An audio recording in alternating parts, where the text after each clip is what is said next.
My name's Adele Onyango and welcome to another episode of Legally Clueless. No, seriously, I have no clue what I'm doing, but I'm pretty sure I'm not the only one. Hey you, welcome to episode 290 of Legally Clueless. Thank you so much for rocking with the podcast. If you're an OG member, I have nothing but love for you. If you're a newbie, welcome to the family. Audio episodes of this flagship podcast go out every single Monday. On Wednesdays, we have the Midweek Tease show. And on Fridays, we have Ask a Therapist. These are all podcast shows. So make sure you subscribe on whatever platform you're listening to this podcast on so that you don't miss any of our shows. Make sure you also subscribe to our YouTube channel to watch our video series. And currently we're on tour across East Africa. And that's all being shared on YouTube. I'll tell you more about that in a bit. But first, this is what's coming up in this episode. I was called to State House Girls for an interview, which I did, and I failed.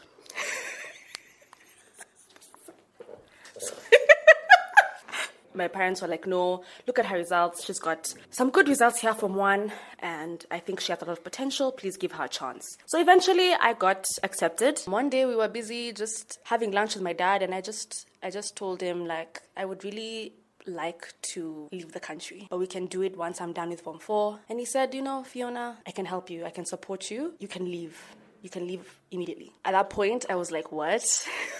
So to me, Capetown felt like I was living in a small European city. And so September 2021, I moved to London. And this is, I think, where now all hell broke loose. That is Fiona's story. Stick around. Well, part one of it.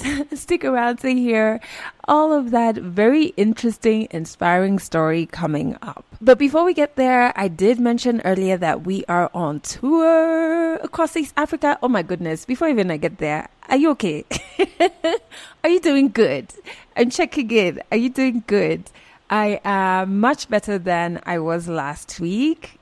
I think you heard last week's episode, right? And I just thank rest. Taking it slow, rest, for making me feel like myself again. So I have to say, I've gotten better at noticing the early signs of like I'm burning out and quickly jumping into what do I need to do to feel better. That's me. What about you? I really want to know how you're doing. Actually, in the comments, one word to describe how you're doing in the season of your life. As you tell me how you're doing, we are carrying on with our East Africa tour. And you can follow all of this on our YouTube channel, which I hope you are. And we went to Rwanda. I was very excited about this particular trip because we didn't only stay in Kigali, which is what I've done in my previous trips to Rwanda. This time we went out about a 2.5-hour drive to a place called Musanze. The reason I remember the drive is because unlike Kenya, in Rwanda you have to observe the speed limit, even like between cities. And I was just like, I think for a good part of the drive, I was like, why is our driver going so slow? And then he explained it to me, and the Kenyan in me was super embarrassed. But Musanze is where you're going to start off in case you want to go to Rwanda to see their famous gorillas. You're definitely going to start out in Musanze. It's such a beautiful city, and the food. We stayed at this really great hotel whose name I can't remember right now, but the food was wonderful. All of the staff had this huge, genuine smiles throughout. And I think we were there for 1 or 2 nights. I can't remember, but I ate quite a bit. I feel like their food gives the Gulu food in Uganda a good run for its money. But while we were in Musanze, we met an inspiring lady, Latifa, who shared her story with us. And of course, I feel like I've overnight become this person who eats a lot. But yeah, Latifa took me out for lunch. She wanted me to try the local cuisine. Listen to this. I'm heading to the north of Rwanda to a place called Musanze, formerly known as Ruhengeri. Musanze is known most for the Viranga chain of volcanoes, and it's where most of Rwanda's gorillas can be found. All this has led to a boom in tourism, making Musanze one of the fastest growing cities in Rwanda. My first stop is at Ines Ruhengeri University. the largest university in this area, and I'm here to meet Latifa, a recent graduate of the university. I wanted to know more about her journey from being a student to now being a member of the faculty. Were you born in Musanze, or where were you born? No, I was born in the Burera district. It's a district closer to this district, in Musanze district. I'm the firstborn in my family. We are 8 children in my family. Very many. Yeah, we are so many, yeah. At the beginning of primary school, life was easy. My parents bought pen, notebook. But as time went out, my father was sick. Okay. Stomach. Okay. That time I missed the classes sometimes a week, like two times a week, to go to find some money to buy a notebook, to buy like shoes, simple ones. Yeah. What jobs were you doing? Yeah, carrying bricks, materials used to build houses, to fetch water for lodge, located in highly mountains, but in our community, yeah. That time I had no plans for the future life because there was no supporting system that I could base on to think that I could finish my studies at least secondary schools.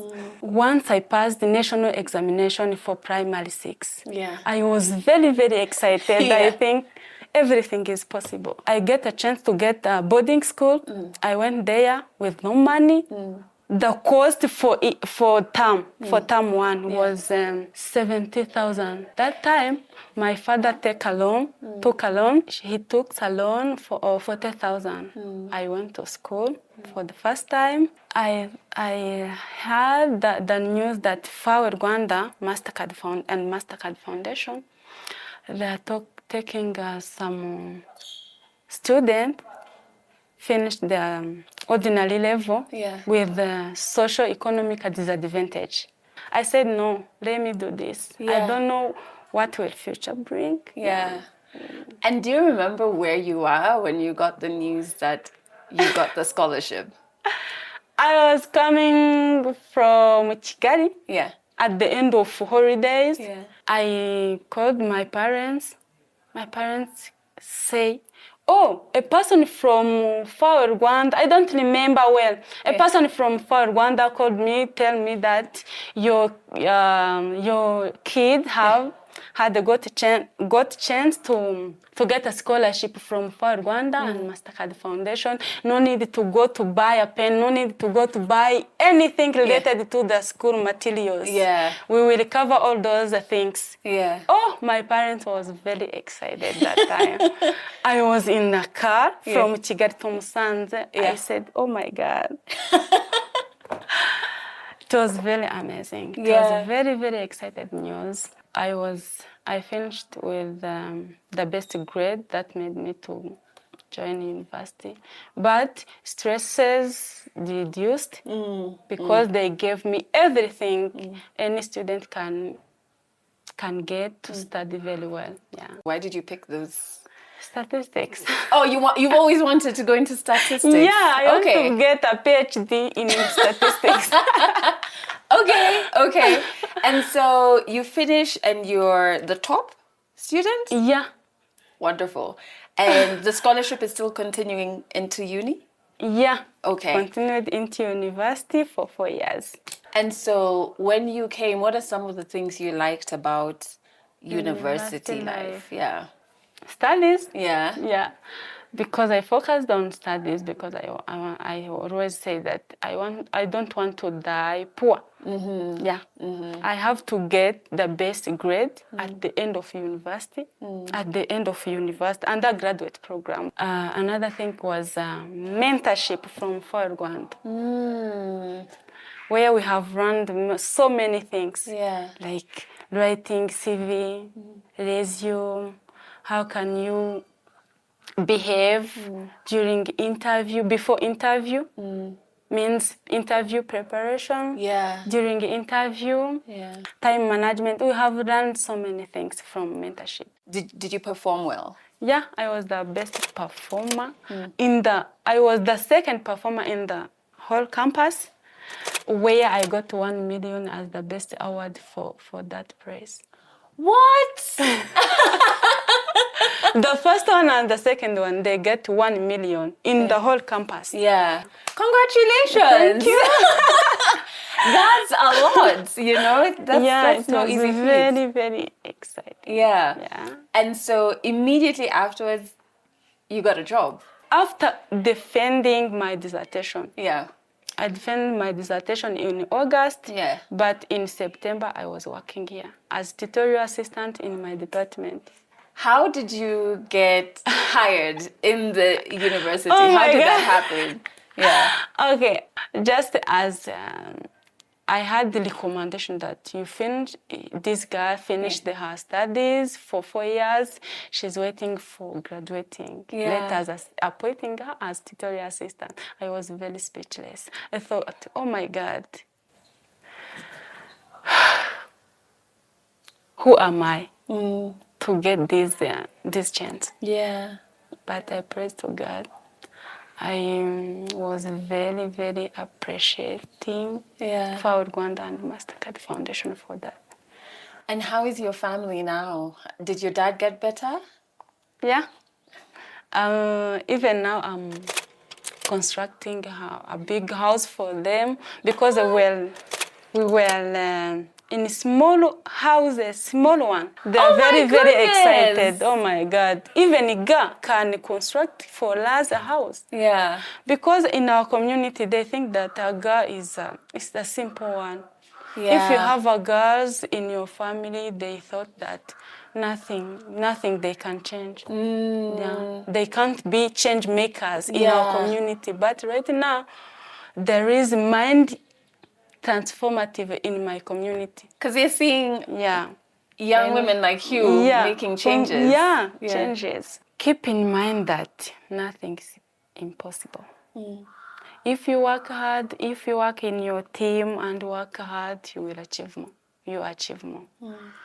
Another thing is that there are different opportunities that we can use as African youth to achieve our dreams, to develop, to contribute to the development of our countries.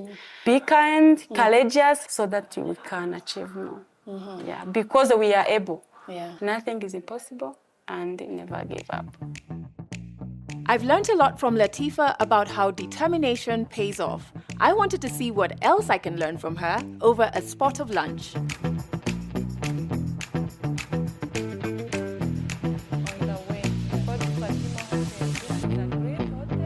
Okay, so this is Dodo. Oh, imboga rwatsi.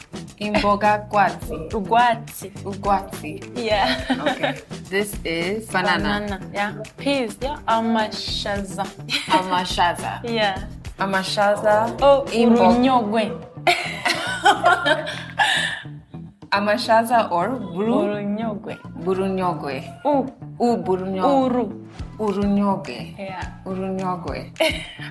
You said this is dodo or imboga rwatsi. Kwatsi. Okay, here we have yam. Amateke. What? Amateke. If it's Amateke. one, iteke. Iteke. Rice. Then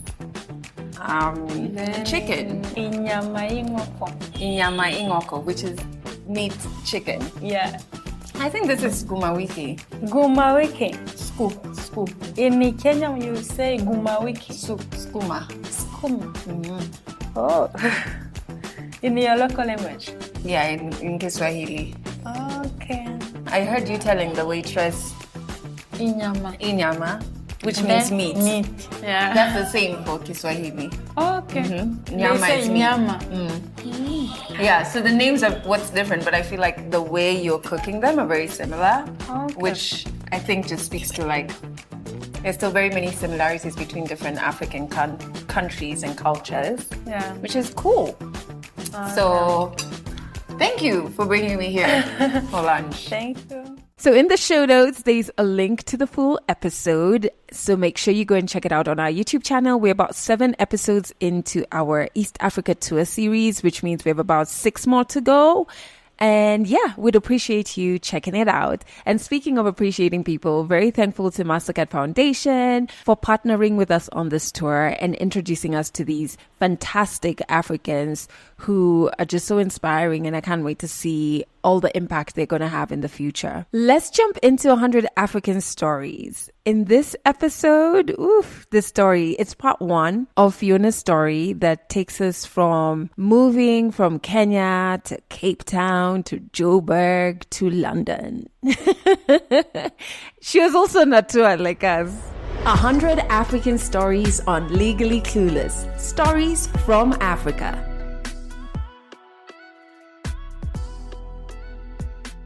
My name is Fiona Maingi. I am a marketer by profession. At least that's what I studied. I'm also a writer and a storyteller. Born and raised in Nairobi, Kenya, in Buruburu, actually. Phase 3 or something, I can't remember, 1998. Born and raised in Buruburu for the first 7 years of my life until we moved to these sides of Lavington because we were taken to Makini School by my parents.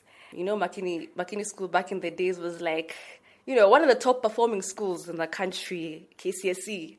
So that was where my parents, you know, wanted me and my sibling to study. So they wanted us to be close to school.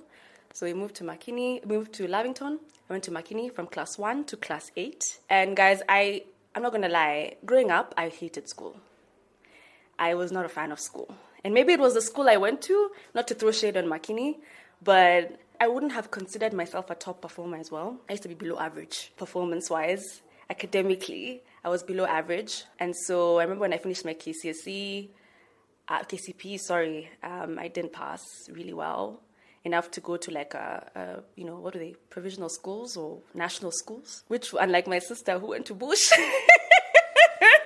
I think I got 331 marks or something. And it was out of 500 those days. So yeah, I didn't qualify to go to a good school. And so at that point now, my parents had to like figure out a plan B, basically where we're going to take our child, you know, we're going to take our child.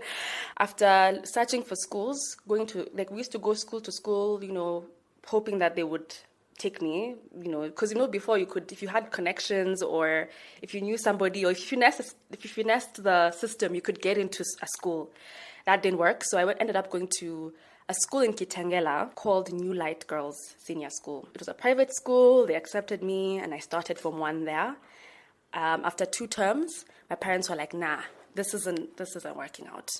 I don't think we like this school for you. I had an aunt who went to pretty much ask for a place for me at State House Girls High School. I was called to State House Girls for an interview, which I did, and I failed.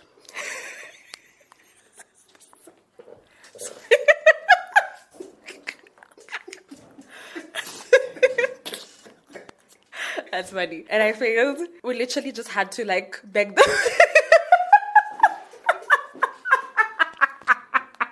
My parents were like, no, look at her results. She's got some good results here from 1. And I think she has a lot of potential. Please give her a chance.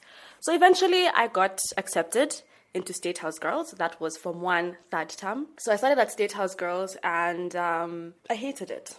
You know, I hated the public school. It was my first time in a public school. I was not conversant with just how public schools work, you know. Not only was I now subjected to do manual labor, i.e. scrubbing slabs or washing toilets, but I was doing even worse academically. I think I was now at the bottom of the tier academically, yeah. And I was there from end of Form 1, Form 2, and Form 3. So those years were, while they were very hectic and very difficult, they were also very like pivotal years for me. For some reason, I literally just became like the most introverted person ever. I never really socialized. I was that girl at the back of the class who was so quiet. I was always studying, but it never reflected in my results. I was getting D's. And it just wasn't making sense, you know. So my parents were concerned, like, what's going on? At that time, my relationship with God also grew, like, drastically. I remember I was in CU. And every single Sunday, I used to be in church just telling God, please get me out of this place. Please get me out of this place.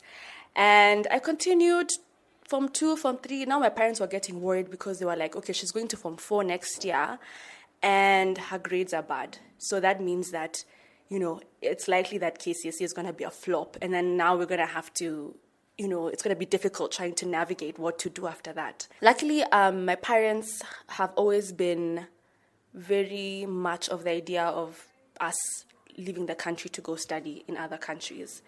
And it's something that they spoke about from even when we were young. Like, in as much as there was no clear plan about how that was going to happen, it was something I could see they really wanted to give me and my siblings. So at that time when I was in high school, my sister was already in South Africa doing her undergrad. And there was also a promise I was given that, you'll also follow suit.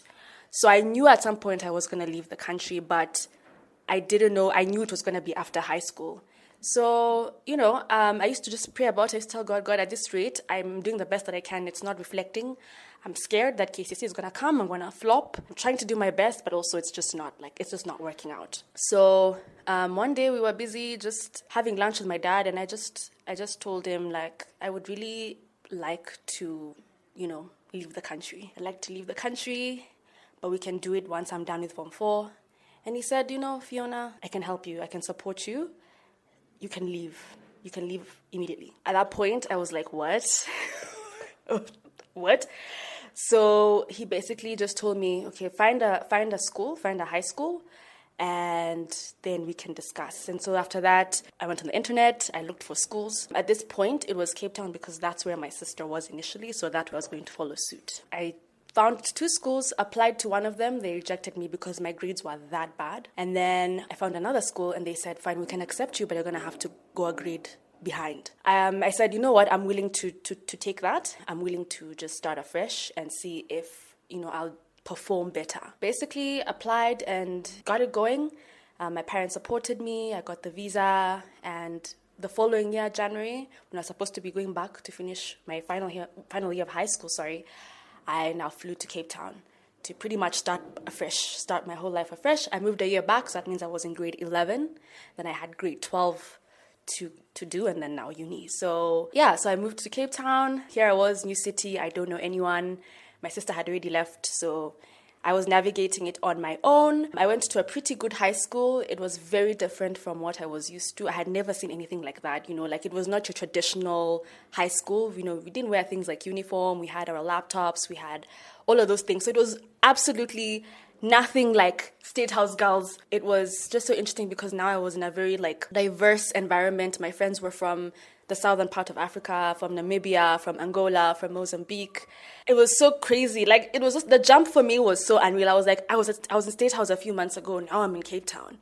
This is unreal. And it was the education system was also very different. I got to pick subjects that I loved. I got to pick subjects that I enjoyed and that simpler for me. So that also really helped. And I saw my grades drastically go up. I gained a lot of confidence. I used to be very timid. I gained a lot of confidence. I, made a lot of friends from different parts of the continent. So after that, I was in Capetown, and one thing about me is that I like very cultural cities. And Capetown is great, don't get me wrong, but it wasn't my cup of tea. It was extremely Caucasian for me. It felt very Eurocentric. So to me, Capetown felt like I was living in a small European city. Lots of white people. I lived in a white suburb. So I was looking for a true South African or African experience because the South Africa that I had in my mind was not reflecting in Capetown. So after that, I said, you know what? Okay, I'm done with my high school. I applied to 3 universities, which was UCT, Stellenbosch, and Wits. Luckily, I got good grades. I was top 10 in my, I went from being the bottom of the tier to being the top. And this just goes to show you that I don't know, life can change so, I don't know what to call that, but that was just weird. So I got accepted into the top 3 universities in Africa. And I chose Witwatersrand, which is number 2, because I wanted to move to Johannesburg. So I moved to Josie, and that was where I think life began. Josie was just such an amazing time. I think that's where my identity has been deeply rooted there. I think who I am is deeply connected to that city. Not only did I make like the strongest connections there, but I also, I would say, lived my best life, you know. It had its challenges, but I think that's where I could say like a huge chunk of myself, my formative years basically were in that city. The friendships that I created there really, I would say they were very close to my heart. So much so that like till date, like my best friend is there. Like people that I consider family. Those connections that I made are very close to my heart and very dear to me. So much so that like anytime I'm feeling sad in Nairobi, I book a flight and go see my best friend in Joburg. Yeah, but I'll also say just in general, like I was a very party person when I was in Joburg, and I think that was also a huge reason. I was very much like out, you know, living my best life, meeting people, making connections. And like I said, home is where the heart is. It's just where you've liked. There's places that you go and you just like them. You like the people, you like the atmosphere, you like the environment, you like the experiences. And I think Joburg for me was a city that had a lot to offer, you know, culturally, music-wise, party-wise, but even just the rich history. A good reason why I also wanted to move to Joburg and why it's very close to me is because I studied politics and international affairs in Josie. And so I felt very attuned with its history, South African history. I was also looking for that because I feel like whilst I was living in Cape Town, it doesn't give you... Cape Town is great, like I said, but you don't really get to learn much about South Africa and its people and its history and its culture. It's very Caucasian. It's very Eurocentric. When I moved to Joburg, I think I was able to really witness the reality of the everyday Black South African citizen, right? I went to a public uni as well. And so I was able to really kind of assimilate and also just witness, you know, the struggles. There was lots of strikes, protests on a regular, students fighting for, you know, common commodities. Some students couldn't even afford accommodation. You know, they used to sleep in common areas in university. Fees must fall strikes. Fees was too expensive. So I think for me, it was just being able, those experiences that really made me feel like I actually belong here, because I was there for 3 years and I was in those experiences. I was living in those experiences. And so I think what makes Joburg for me a very memorable place is just all of those things put together. It's just the culture, the history, the people, the music. All of those things really made it feel like home to me. And I think also because something I didn't mention, but I come from a bit of a strict household. And so being able to express myself freely in a different country, I don't mean being like crazy, but just having that freedom of expression and being away from your parents and kind of forming your own identity, forming your own ideas on things, having your own train of thought that is not influenced by your parents, but influenced by your own experiences is a fantastic thing. And that's why I always recommend, if you have the option to like leave home, leave your country for a while and just go somewhere, it's usually great, because I think, you know, where you've grown up and your city and your town is so small. There's so much to see. There's so much to experience. You'll meet people and they'll influence you a lot. And it's a good experience. It's a wholesome experience. So I finished my undergrad in 2020 in the midst of COVID. And I wanted to continue. So I always knew I was going to go up to master's level. I wanted to continue my studies in South Africa, but we decided to switch it up a little bit. So we switched it up a little bit. We decided that, okay, you know, my parents were like, you should try the UK. At that time, my sister was already residing in the UK. Yeah, so they were like, you know, go see a different part of the world. And I said, you know what? That's actually right. Let me go see a different part of the world. I've never been overseas, because I don't really consider South Africa overseas. South Africa is just... because it's within the continent. I don't know. I said, okay, let me go see a different part of the world. Let me go get a fresh experience. Maybe it's what I need. Maybe it's what is gonna, I don't know, open doors for me, for something great to happen. So I finished 2020. I decided to just go and do my master's immediately. So 2021, I was applying, and then September was the time I was supposed to be joining the university. I think during this period, I was a bit hesitant, because I always recommend, now that I've done my master's, and I did it immediately after my undergrad, I always recommend working a little bit working, getting some good work experience in between. I think it really helps you figure out what you would potentially want to do for your master's. But also I just saw students who had more experience during that period. I saw them thrive a bit more during that academic year. But also, again, like I said, you just have more information, more insight into what you actually like, what you don't like.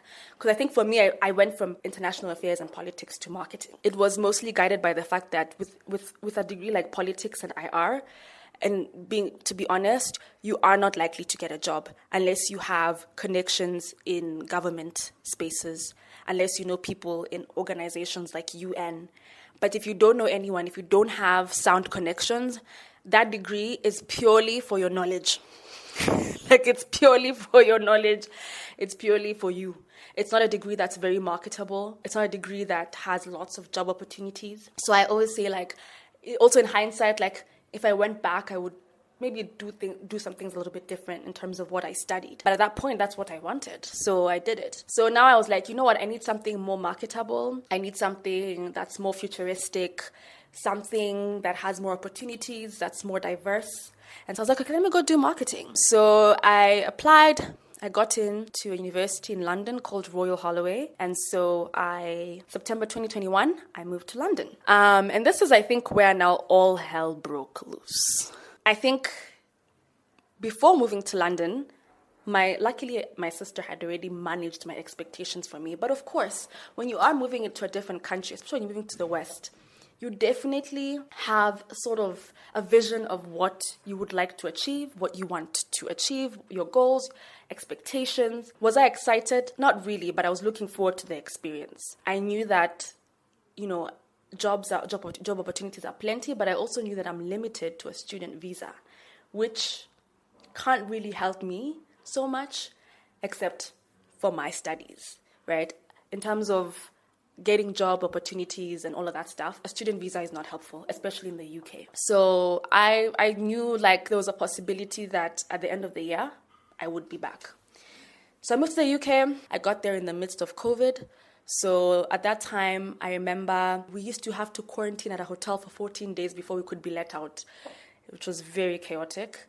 So got there, quarantined for 14 days, and then was released from the hotel. We were like prisoners, basically, at that time, because we were coming in from Africa. And of course, when you're coming in from Africa, you must be carrying COVID. After 14 days was out, I caught the last few days of the sun before winter began. So that was great. And then, I moved to my accommodation. I stayed first of all, it was just so hectic already. I was staying in an accommodation that was literally like a box, like a square. And it was so expensive. I was living close to central London. Literally like the tiniest little space ever. I was sharing the flat with 6 other people. So we all had our own rooms, and then we had a kitchen, a communal kitchen. All my flatmates were white girls, and they were not clean.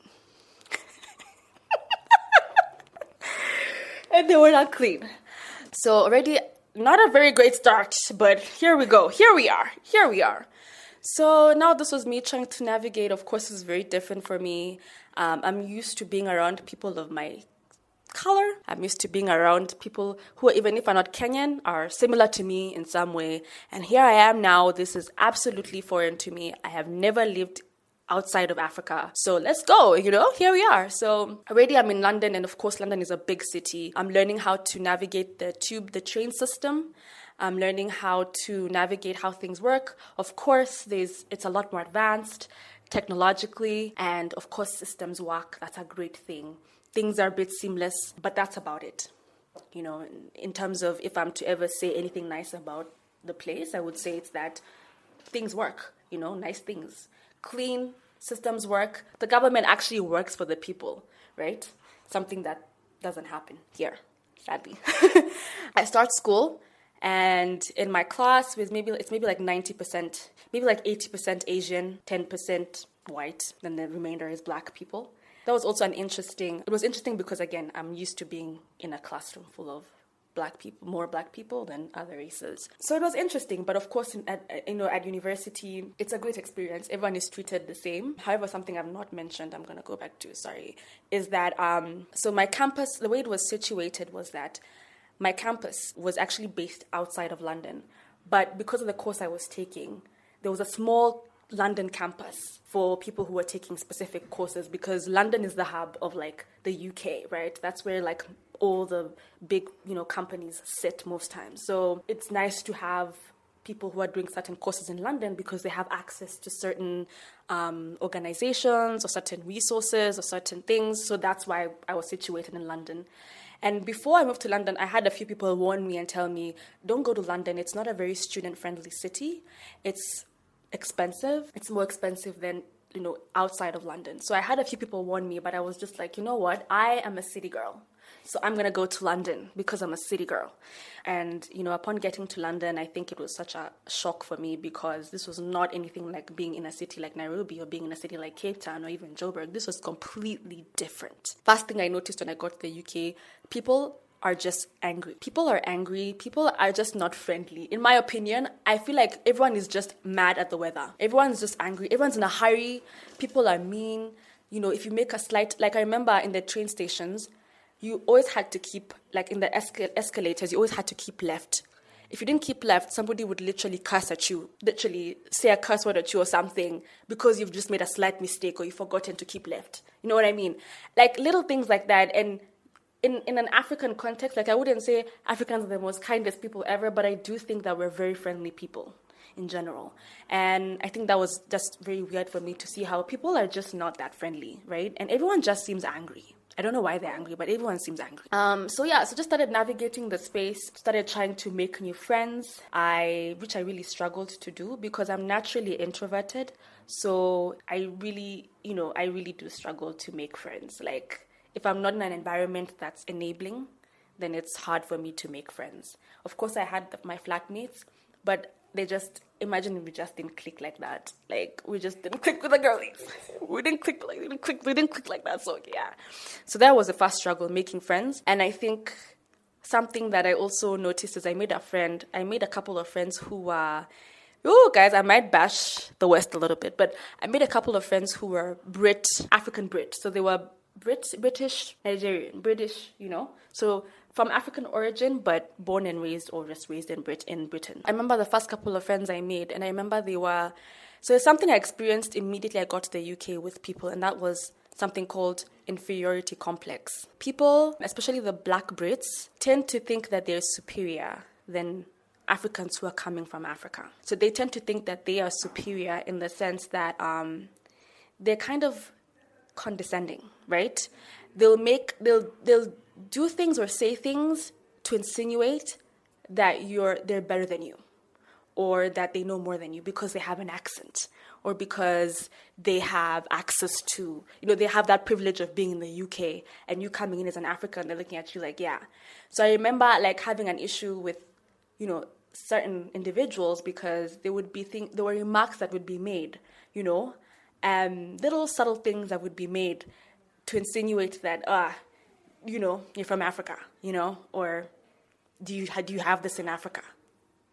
But they're African. They're even darker than me. I am so confused. So I didn't find them very friendly, and I remember, I could understand why, but it was very difficult for me to really click with that group, with the group. And I'm not generalizing and saying all Black Brit people are the same, but I think I really witnessed a superiority complex. So then I'm just navigating. My sister used to live in London as well, so once in a while we would touch base. She would introduce me to the Kenyan community. They mostly resided in East London, where I was in North London. So North Central London and her East London. So we would never really hang out that much, but once in a while, when there was an occasion, she would invite me and I'd meet the Kenyan comms. They were all working professionals, working in like big firms. So it was nice that at least I knew some people. Winter kicked in around October, November, and I think that's where now things started to go bad. Before I moved to the UK, I remember my brother warning me and telling me there's something called seasonal depression. And I said, I don't know. Cool. That's nice to know. Winter kicks in now. It's bleak. It's cold. It's 2 degrees. It's 0 degrees. I'm not used to this. This is not my cup of tea. And where I come from, winter is 20 degrees. This is not what I'm used to. And I didn't have any idea about how weather can affect your mood. I had no idea that months and months of absolutely no sun and just gray skies and bleak weather could affect your being, your well-being, your mentally. So I started to just, as we're getting into like proper Christmas, winter, December, I could just see a huge just shift in my state, in my well-being, mentally, emotionally, everything. And I couldn't really understand why this was not something I'd experienced before. So I just started to feel very sad. I didn't want to go out. It was always so cold. If I had to go out, I had to be in layers of clothes and jackets. I didn't want to go out. And then now at this point, I think I started to not only deal with the depression from the weather, but I just realized that now I was just feeling lonely. I was feeling isolated. I just didn't feel happy in this environment. I didn't like that. It was so foreign from what I was used to. I had to still show up for my academics because I can't let that slide. I can't let that, just go down the drain. So I had to juggle the two. Yeah, so when I got there, I also met somebody, and I think I was using them as a crutch because I was holding on to them because they felt like the safest thing at that time, and they were helping me navigate a lot of things and showing me around. So I did meet a person, and of course it didn't end well. And so that also added to the whole mix of things, because now it was weather, heartbreak, and then of course just other things that other personal issues that I was dealing with at the time. So fast forward, my parents come visit me, and I am literally just a dead walking zombie. Catch more African stories in the next episode of Legally Clueless. What a powerful story, right? And she's just so likable, my goodness. That is part 1 of Fiona's story. Part 2 will be out next week. And I just had maybe 2 thoughts from part 1. First, our education system. It really assumes that all kids are the same, and that all kids receive knowledge the same way. And if they don't return that knowledge in one way in the exams, then they are failures, which is just a terrible foundation and falsehood to feed children at such a young age. You know what I mean? And so I have a huge problem with our education system. And I also seriously hate that education systems that are more effective, so those that you'll find in many private schools, are more expensive, right? So it means they're out of reach for a lot of kids. And it's just honestly wrong. I don't know, maybe it's I'm going through baby fever, which I am, but I'm just becoming more cognizant of how, as a people, as society, and this is globally, by the way, I'm not talking only Kenyan, we have let down and continue to let down the most vulnerable community, who are kids. And specifically in education matters, it's just wrong to judge them through the lens of our public education system, which is not catering to or doesn't leave space for individualism. Am I making sense?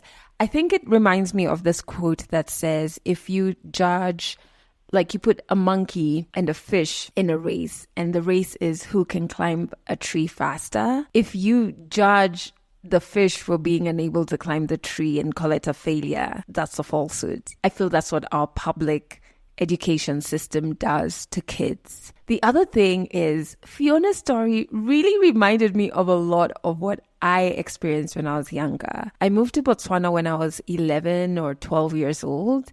And the experience, changing countries, changing environments, changing education systems, being in school with people from South Africa, obviously Botswana, the States, Germany, Zambia, Zimbabwe, across the board, right?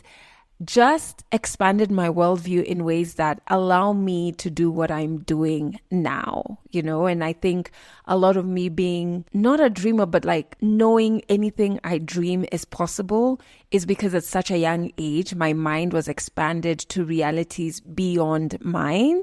And so I'm very aware of how big this world is, how big my dreams can be, and how, regardless of how big they are, they can be attainable. Yeah, it did give me, moving to Botswana at that age, some abandonment issues. here and there, but that's a story for another episode. I would love to hear your thoughts so far on part 1 of Fiona's story. Is there something you connected with? Share it in the comments on whatever platform that you're listening to this on. And stay listening because I have a snippet of the next part of her story that's going to be coming your way next week. But before then, if you are, speaking of East Africa and touring it, if you're listening in the greater East African region, be sure to catch us on Trace FM every single Monday and Wednesday at 1 p.m. and 11 p.m. And on Fridays at 1 p.m., just go to traceradio.co.ke for more deets. And if you want to share your story on this podcast, actually, Fiona's story was recorded by our lead correspondent. Big shout out to you, Caleb. And if you want Caleb or any other correspondent to record your story, just fill out our storyteller form and we will make sure one of them gets back to you. You don't have to only be in Nairobi or Kenya.